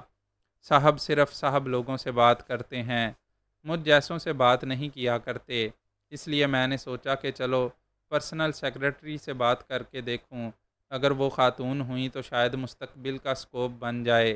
عمران نے کہا۔ پرسنل سیکرٹری مرد ہیں اور وہ آج چھٹی پر ہیں، دوسری طرف سے ہنستے ہوئے جواب دیا گیا۔ ارے پھر تو سر سلطان فارغ ہوں گے، نہ پرسنل سیکرٹری ہوگا، نہ وہ بتائے گا کہ آج کیا کرنا ہے اور کیا نہیں۔ چلو پھر سر سلطان سے ہی پوچھ لو کہ وہ مجھ حقیر فقیر پرتقصیر سے بات کرنے کے لیے وقت نکال سکتے ہیں یا نہیں۔ عمران نے کہا۔ ہولڈ کریں، دوسری طرف سے ہنستے ہوئے کہا گیا۔ آخر تم کیا چاہتے ہو عمران؟ کیوں مجھے صبح صبح تنگ کر رہے ہو؟ چند لمحوں بعد سر سلطان کی غسیلی آواز سنائی دی۔ وہ کیا کہتے ہیں، مدعی لاکھ برا چاہے تو کیا ہوتا ہے، اسی طرح بیچارہ عمران لاکھ چاہے، اس کے چاہنے سے اب کیا ہو سکتا ہے؟ البتہ اگر آپ چاہیں تو پھر چیف صاحب کے ایک کام کی تکمیل ہو سکتی ہے، اور چیف صاحب بھی آپ کی طرح افسر ہیں، صبح صبح نادر شاہی حکم دے دیتے ہیں کہ یہ کرو اور وہ کرو، انہیں اس بات کا خیال ہی نہیں ہوتا کہ سب بڑے افسر اب ان کی طرح فارغ بیٹھے مکھیاں تو نہیں مار رہے ہوتے۔ آخر مملکت خداداد پاک ایشیا کا کاروبار سلطنت چلانا کوئی مذاق ہے؟ عمران کی زبان ایک بار پھر رواں ہو گئی۔ خدا تم سے سمجھے، بتاؤ چیف نے کیا کہا ہے، تم سیدھی طرح بات نہیں کر سکتے؟ سر سلطان نے زچ ہوتے ہوئے کہا۔ سیدھی طرح کا مطلب ہوا ڈائریکٹ لائن، لیکن آپ نے خود ہی تو درمیان میں ایک PA بٹھا رکھا ہے، اس لیے ان ڈائریکٹ لائن کے بغیر بات ہی نہیں ہو سکتی۔ عمران بھلا کہاں آسانی سے باز آنے والا تھا۔ تو تمہارا کیا خیال ہے کہ میں اتنا غیر ذمہ دار ہوں کہ میں نے اپنا فون محفوظ نہیں کیا ہوگا؟ سر سلطان نے انتہائی غصیلے لہجے میں کہا۔ وہ شاید عمران کی بات کو دوسری طرف لے گئے تھے۔ ارے ارے، آج آنٹی نے کچھ ضرورت سے زیادہ ناشتہ تو نہیں کھلا دیا آپ کو؟ اصل میں مسئلہ یہ ہے کہ بیگمات 100 سالوں تک یہی سمجھتی رہتی ہیں کہ ان کے شوہر نامدار ابھی ویسے ہی جوان ہیں جیسے شادی کے روز تھے، اس لیے وہ انہیں وہی خوراک کھانے پر مجبور کر دیتی ہیں، اور نتیجہ ظاہر ہے یہی نکل سکتا ہے کہ بیچارہ شوہر دوسرے کی بات سمجھنے سے بھی قاصر ہو جاتا ہے۔ عمران نے مسلسل بولتے ہوئے کہا۔ میں نے تو آج ناشتہ ہی نہیں کیا، اس بار سر سلطان کی مسکراتی ہوئی آواز سنائی دی۔ شاید انہوں نے یہ فیصلہ کر لیا تھا کہ اس سے الجھنے کا کوئی فائدہ نہیں ہوگا، اس طرح غصہ دکھانے سے ان کا اپنا وقت ہی ضائع ہوتا۔ ارے ارے، کیا مطلب؟ کیا آنٹی نے کوئی بھاری فرمائش کر دی ہے؟ اگر ایسا ہے تو آپ مجھے بتائیں، میں جا کر آنٹی کو بتا دوں گا کہ آپ انتہائی ایماندار افسر ہیں، تنخواہ کے علاوہ آپ کا اور کوئی ذریعہ آمدنی نہیں ہے، اس لیے فرمائش پوری کرنا آپ کے بس کا روگ نہیں ہے۔ اور اگر اس کے باوجود بھی آنٹی بضد رہیں، کیونکہ مجھے معلوم ہے کہ خواتین اپنی فرمائش کے سلسلے میں بڑی حساس ہوتی ہیں اور آسانی سے ہتھیار نہیں ڈالا کرتیں۔ عمران کی زبان ایک بار پھر رواں ہو گئی۔ یا اللہ، اب میں کیا کروں؟ تو ہی میری مدد کر۔ دوسری طرف سے سر سلطان کی بڑی عاجزانہ انداز کی آواز سنائی دی۔ ماشاء اللہ، ماشاء اللہ، آپ جیسے بڑے افسر کی ایسی عاجزی یقیناً اللہ تعالیٰ کو بڑی پسند آئے گی، ورنہ آپ سے کم عہدے کے افسر تو، عمران نے کہنا شروع کیا۔ لیکن دوسری طرف سے ایک بار پھر رابطہ ختم ہو چکا تھا اور عمران نے مسکراتے ہوئے ریسیور رکھ دیا اور ایک بار پھر اخبار اٹھا لیا۔ اسے یقین تھا کہ کچھ دیر بعد سر سلطان خود ہی فون کریں گے، کیونکہ وہ اشارتاً انہیں بتا گیا تھا کہ چیف کا کام ہے، مطلب ہے کہ انتہائی اہم کام ہے۔ اور پھر تھوڑی دیر بعد واقعی فون کی گھنٹی بج اٹھی تو عمران نے مسکراتے ہوئے ریسیور اٹھا لیا۔ علی عمران بول رہا ہوں، عمران نے اس بار انتہائی سنجیدہ لہجے میں کہا، کیونکہ اسے یقین تھا کہ سر سلطان کا فون ہوگا اور اب اس نے سنجیدگی سے بات کرنے کا فیصلہ کر لیا تھا۔ طاہر بول رہا ہوں عمران صاحب۔ دوسری طرف سے بلیک زیرو کی آواز سنائی دی تو عمران بے اختیار چونک پڑا۔ او تم، میں سمجھا سر سلطان کا فون ہوگا۔ بہرحال یہ صبح صبح کیسے فون کر دیا؟ عمران نے کہا۔ سر سلطان کا ہی مسئلہ ہے عمران صاحب، آپ پلیز انہیں اتنا تنگ نہ کیا کریں کہ وہ پریشان ہو جائیں۔ انہوں نے مجھے فون کر کے کہا ہے کہ آپ انہیں بے حد تنگ کر رہے ہیں، اس لیے اب ان سے کام ہی نہیں ہو رہا اور وہ باقی وقت کی چھٹی لے کر واپس کوٹھی جا رہے ہیں، جس پر میں نے انہیں کہا کہ وہ ایسا نہ کریں، میں آپ سے بات کرتا ہوں۔ دوسری طرف سے بلیک زیرو نے مسکراتے ہوئے کہا، مطلب ہے کہ اب بڑھاپا مکمل طور پر رنگ جما چکا ہے۔ بہرحال ٹھیک ہے، میں بات کرتا ہوں، عمران نے مسکراتے ہوئے کہا اور کریڈل دبا کر اس نے ٹون آنے پر سر سلطان کے نمبر ڈائل کرنے شروع کر دیے۔ پی اے ٹو سیکریٹری خارجہ۔ رابطہ قائم ہوتے ہی دوسری طرف سے پی اے کی آواز سنائی دی، علی عمران بول رہا ہوں، سر سلطان سے بات کراؤ۔ عمران نے انتہائی سنجیدہ لہجے میں کہا، یس سر۔ دوسری طرف سے مؤدبانہ لہجے میں کہا گیا، سلطان بول رہا ہوں۔ چند لمحوں بعد سر سلطان کی آواز سنائی دی، علی عمران بول رہا ہوں جناب، ایک خفیہ لیبارٹری میں کام کرنے والے سائنسدان ڈاکٹر آفتاب کو ان کی رہائش گاہ ذیشان کالونی میں ہلاک کر دیا گیا ہے۔ پولیس کا خیال ہے کہ یہ ڈاکوؤں کی واردات ہے، لیکن چیف صاحب کو جو اطلاعات ملی ہیں ان کے مطابق اس میں کسی غیر ملکی تنظیم کا ہاتھ ہے۔ اسٹار لیبارٹری کے انچارج ڈاکٹر احسان صاحب انتہائی اصول پسند آدمی ہیں، وہ مجھے ڈاکٹر آفتاب کے بارے میں تفصیل نہیں بتائیں گے، اس لیے آپ سے درخواست ہے کہ آپ ان سے رابطہ کریں اور انہیں بتائیں کہ چیف کا نمائندہ خصوصی ان سے بات کرنا چاہتا ہے اور مجھے ان کا فون نمبر بھی بتا دیں۔ عمران نے اس بار انتہائی سنجیدہ لہجے میں کہا، تم یہ بات بغیر مجھے تنگ کیے پہلے نہیں کہہ سکتے تھے؟ سر سلطان نے کہا، sorry sir Sultan, I am really very sorry, آئندہ آپ کو مجھ سے کبھی شکایت نہیں ہوگی۔ عمران نے اسی طرح سنجیدہ لہجے میں کہا، یعنی تنگ بھی خود کرتے ہو اور ناراض بھی خود ہوتے ہو۔ ٹھیک ہے، تم اپنے چیف سے کہو کہ وہ خود ڈاکٹر احسان سے بات کرے، کیونکہ میں اپنا استعفیٰ لکھ کر صدر مملکت کو بھجوا رہا ہوں، اس لیے اب یہ کام میں نہ کر سکوں گا۔ سر سلطان نے غصیلے لہجے میں کہا، استعفیٰ انگریزی میں لکھیں گے یا مقامی زبان میں؟ عمران نے اس بار مسکراتے ہوئے کہا۔ وہ سمجھ گیا تھا کہ سر سلطان کو اگر مزید تنگ کیا گیا تو ہو سکتا ہے کہ وہ واقعی استعفیٰ دے دیں۔ کیوں، تم یہ بات کیوں پوچھ رہے ہو؟ سر سلطان نے چونک کر حیرت بھرے لہجے میں کہا، تاکہ مجھے معلوم ہو سکے کہ صدر صاحب آپ کا استعفیٰ منظور کریں گے یا نہیں، کیونکہ مجھے معلوم ہے کہ صدر صاحب بھی آپ کی طرح انتہائی اصول پسند ہیں۔ عمران نے گول مول سا جواب دیتے ہوئے کہا، تمہیں اس سے مطلب کہ میرا استعفیٰ منظور ہوتا ہے یا نہیں؟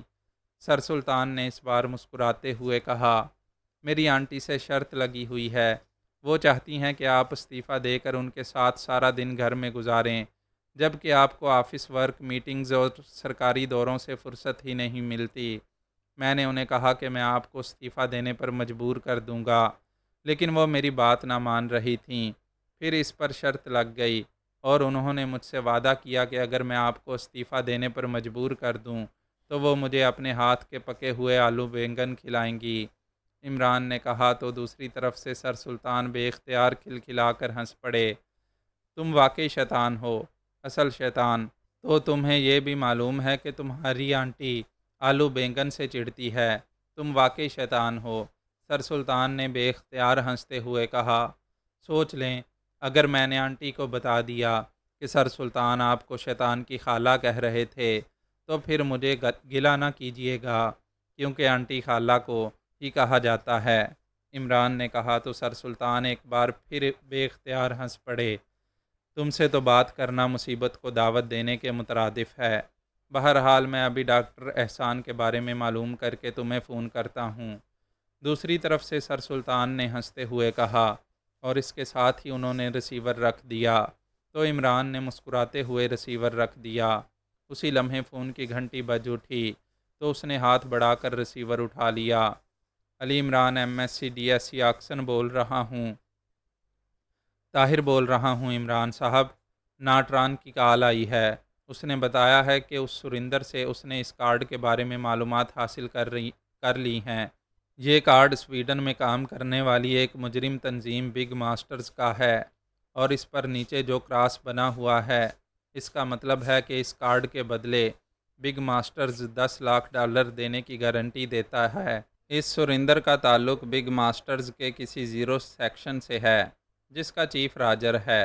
راجر نے اسے یہ کارڈ بھجوایا تھا کہ وہ پاک ایشیا میں اپنے کسی ایسے آدمی کو دے دے جو اس کے اعتماد پر پورا اترتا ہے، اور اسے کہہ دیا جائے کہ جب کوئی سویڈش لڑکی جس کا نام روز میری ہو اس کے پاس پہنچ کر اپنا تعارف کرائے تو اسے یہ کارڈ دے دیا جائے۔ پاک ایشیا میں جیگر کا کلب کا مالک جیگر اس سریندر کا واقف تھا، اس نے یہ کارڈ اسے دے دیا اور اس سے اس سلسلے میں کچھ معاوضہ بھی دیا گیا، اور پھر اس نے راجر کو بتایا کہ وہ سویڈش لڑکی یہ کارڈ جیگر کلب کے مالک جیگر سے لے سکتی ہے، اور بس، اس سے زیادہ اسے علم نہیں ہے۔ بلیک زیرو نے تفصیل بتاتے ہوئے کہا۔ اس راجر کے بارے میں اس نے تفصیل معلوم کی ہے؟ عمران نے پوچھا۔ جی ہاں، اس کے مطابق سویڈن کے دارالحکومت سٹاک ہام میں البارنو روڈ پر واقع کرسٹی کلب کا مالک راجر ہے، اور وہ وہیں رہتا ہے۔ دوسری طرف سے بلیک زیرو نے جواب دیا۔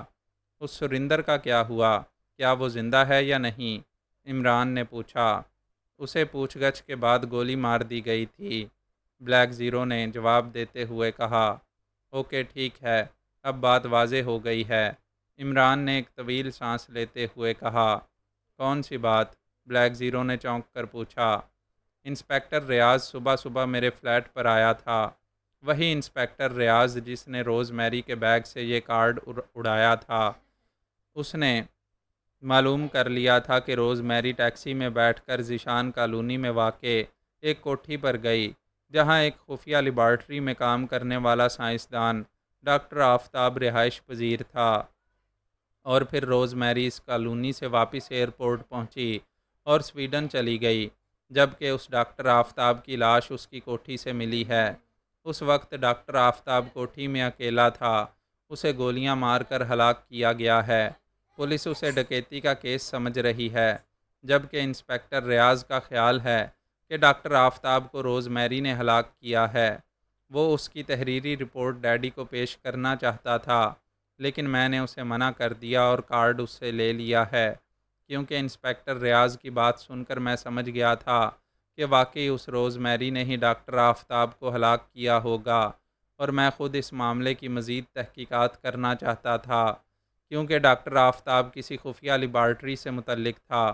پھر میں نے سرداور کو فون کر کے ڈاکٹر آفتاب کے بارے میں معلومات حاصل کیں تو انہوں نے صرف اتنا بتایا کہ ڈاکٹر آفتاب جراثیمی بموں پر کام کرتے ہیں، اور ان کا تعلق اسٹار لیبارٹری سے ہے، جس کے انچارج ڈاکٹر احسان ہیں، جو انتہائی اصول پسند ہیں۔ اس لیے وہ سر داور کے کہنے پر ڈاکٹر آفتاب کے کام کے بارے میں کچھ نہیں بتائیں گے۔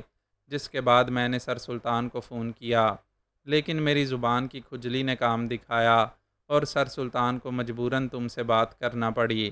بہرحال اب وہ اس بارے میں کام کر رہے ہیں، لیکن اب ناٹران کی اطلاع کے بعد یہ بات کنفرم ہو گئی ہے کہ بگ ماسٹرز اور ڈاکٹر آفتاب کے درمیان کوئی ڈیل تھی، جس میں $10 لاکھ کا یہ کارڈ اسے دے کر کچھ لے جانا تھا، لیکن یہ کارڈ انسپیکٹر ریاض نے اڑا لیا، جس کی وجہ سے روز میری کو اسے ہلاک کر کے اس سے کچھ حاصل کرنا پڑا، اور اس کے اس طرح فوری واپس چلے جانے کا مطلب ہے کہ وہ بہرحال جو کچھ کارڈ دے کر حاصل کرنا چاہتی تھی وہ اس نے حاصل کر لیا تھا۔ عمران نے پوری تفصیل بتاتے ہوئے کہا۔ اوہ، یہ تو واقعی انتہائی سیریس مسئلہ ہے، بلیک زیرو نے تشویش بھرے لہجے میں کہا۔ ہاں، میرا اب بھی یہی خیال ہے کہ ڈاکٹر آفتاب نے لازماً کوئی فارمولہ روز میری کے حوالے کیا ہوگا، لیکن اصل مسئلہ یہ ہے کہ بگ ماسٹرز تو مجرم تنظیم ہے۔ اس کا یہ کام نہیں ہے کہ وہ اس انداز میں فارمولہ حاصل کرتی پھرے، اور پھر اس کا دائرہ کار یورپ تک محدود ہے۔ اس لیے لا محالہ یہ کام اس نے کسی خصوصی پارٹی کے کہنے پر ہی کیا ہوگا، اور یہ خصوصی پارٹی کافرستان بھی ہو سکتا ہے اور کوئی اور ملک یا تنظیم بھی۔ عمران نے جواب دیتے ہوئے کہا۔ آپ کی بات درست ہے، آپ نے اچھا کیا کہ انسپیکٹر ریاض کو کور کر لیا، اب تو یہ کیس پاک ایشیا سیکرٹ سروس کا ہی بن گیا ہے، بلیک زیرو نے کہا۔ ہاں، میرا پہلے سے یہی خیال تھا۔ بہرحال ٹھیک ہے، یہ اچھا ہوا کہ ہمیں اس بارے میں اطلاع مل گئی۔ اگر انسپیکٹر ریاض یہ کارڈ حاصل نہ کرتا تو ہمیں واقعی معلوم نہ ہو سکتا تھا، عمران نے جواب دیتے ہوئے کہا، اور اس کے ساتھ ہی اس نے خدا حافظ کہہ کر رسیور رکھ دیا۔ تھوڑی دیر بعد فون کی گھنٹی بج اٹھی تو عمران نے ایک بار پھر ہاتھ بڑھا کر رسیور اٹھا لیا۔ علی عمران MSc DSc آکسن بول رہا ہوں، عمران نے اپنی عادت کے مطابق پوری ڈگریوں سمیت نام بتاتے ہوئے کہا۔ شکر ہے تم نے اتنی ہی ڈگریاں حاصل کی ہیں، ورنہ شاید پوری دنیا کی ڈگریاں مجھے زبانی یاد ہو جاتیں۔ دوسری طرف سے سر سلطان کی مسکراتی ہوئی آواز سنائی دی۔ کمال ہے، آخر میں یونیورسٹی کا نام لینے کا مقصد تو یہی ہوتا ہے کہ اس یونیورسٹی میں جتنی بھی ڈگریاں دی جاتی ہیں وہ بھی ساتھ ہی سمجھ لی جائیں، عمران نے مسکراتے ہوئے جواب دیا تو سر سلطان بے اختیار ہنس پڑے۔ بہرحال ڈاکٹر احسان سے بات ہو گئی ہے، تم انہیں فون کر لو، سیکرٹ سروس کے چیف کے نمائندہ خصوصی ہونے کی وجہ سے تمہارے ساتھ وہ مکمل تعاون کریں گے، سر سلطان نے کہا، اور اس کے ساتھ ہی انہوں نے فون نمبر بھی بتا دیا۔ شکریہ، عمران نے مسکراتے ہوئے کہا، اور پھر کریڈل دبا کر اس نے ٹون آنے پر سر سلطان کا بتایا ہوا نمبر ڈائل کر دیا۔ Star laboratory. رابطہ قائم ہوتے ہی دوسری طرف سے ایک مردانہ آواز سنائی دی۔ ڈاکٹر احسان صاحب سے بات کرائیں، میں علی عمران بول رہا ہوں، نمائندہ خصوصی پاک ایشیا سیکرٹ سروس، عمران نے سنجیدہ لہجے میں کہا۔ یس سر، ہولڈ آن کریں، دوسری طرف سے اس بار انتہائی مؤدبانہ لہجے میں کہا گیا۔ شاید ڈاکٹر احسان نے فون آپریٹر کو اس بارے میں پہلے ہی خصوصی ہدایات دے دی تھیں۔ ہیلو، ڈاکٹر احسان بول رہا ہوں۔ چند لمحوں بعد ایک بھاری اور باوقار آواز سنائی دی۔ ڈاکٹر صاحب، میں علی عمران بول رہا ہوں، سر سلطان نے ابھی آپ کو میرے بارے میں بتایا ہوگا، عمران نے کہا۔ جی ہاں، فرمائیے، دوسری طرف سے جواب دیا گیا۔ آپ کی لیبارٹری میں ایک سائنسدان ڈاکٹر آفتاب کام کرتے تھے، انہیں ان کی رہائش گاہ پر ہلاک کر دیا گیا ہے، ان کے بارے میں تفصیلات معلوم کرنی تھیں، عمران نے کہا۔ یہ کیا کہہ رہے ہیں آپ؟ ڈاکٹر آفتاب کو ہلاک کر دیا ہے؟ ڈاکٹر آفتاب تو زندہ ہیں اور اس وقت بھی وہ لیبارٹری میں موجود ہیں، دوسری طرف سے حیرت بھرے لہجے میں کہا گیا تو عمران بے اختیار اچھل پڑا، اس کے چہرے پر حقیقی حیرت کے تاثرات ابھر آئے تھے۔ اوہ، کیا واقعی؟ عمران نے انتہائی حیرت بھرے لہجے میں کہا۔ جی ہاں، ابھی آپ کے فون آنے سے چند لمحے پہلے وہ میرے آفس میں موجود تھے، ڈاکٹر احسان نے کہا۔ کیا ان سے بات ہو سکتی ہے؟ عمران نے کہا۔ ہاں، کیوں نہیں، آپ ہولڈ کریں، میں انہیں بلاتا ہوں، دوسری طرف سے کہا گیا تو عمران کا ہاتھ بے اختیار اپنے سر پر پہنچ گیا۔ اس کے ذہن میں دھماکے ہو رہے تھے۔ ہیلو، میں ڈاکٹر آفتاب بول رہا ہوں۔ تھوڑی دیر بعد ایک اور مردانہ آواز سنائی دی۔ ڈاکٹر صاحب، آپ کی رہائش گاہ دارالحکومت میں ہے؟ عمران نے کہا۔ میری رہائش گاہ؟ کیا مطلب؟ کون سی رہائش گاہ کی بات کر رہے ہیں آپ؟ میں تو اپنی فیملی سمیت یہاں لیبارٹری میں ہی رہتا ہوں۔ یہاں کا سسٹم ہی ایسا ہے، ڈاکٹر آفتاب نے جواب دیتے ہوئے کہا۔ ذیشان کالونی میں تو آپ کی کوئی رہائش گاہ نہیں ہے؟ عمران نے ہونٹ چباتے ہوئے کہا۔ جی نہیں، میں تو اس کالونی کا نام ہی پہلی بار سن رہا ہوں، دوسری طرف سے کہا گیا۔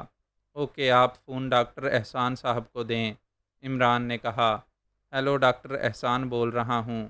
چند لمحوں بعد ڈاکٹر احسان کی آواز سنائی دی۔ آئی ایم سوری ڈاکٹر احسان صاحب، آپ کو اور ڈاکٹر آفتاب کو تکلیف ہوئی۔